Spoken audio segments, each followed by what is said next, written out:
Hi guys, welcome back with me again in the channel. On today's tutorial, I'm going to show you how you can add a link to your TikTok bio. So first, before you can add a link to the TikTok bio, you need to make sure that your TikTok account is on the business or professional account. If it's only personal, you can switch it by clicking on the three lines icon here on your profile.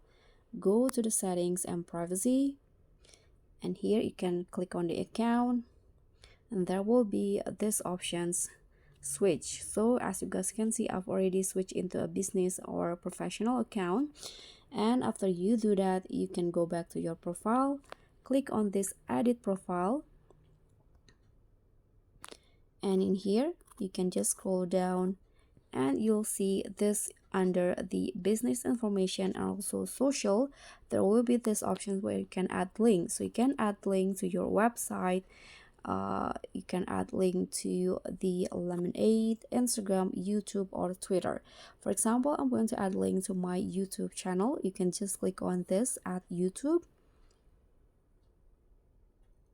Okay, you can sign in first with your account, click on continue, and you guys can see I've already add my YouTube channel in here. So let's go back, and in here when people see my bio, there will be this YouTube button. So when they click on this buttons right here, my YouTube channel will be open. So that's pretty much all. Thank you so much for watching. Don't forget to like, comment, and subscribe. Also click on the thanks. Bye.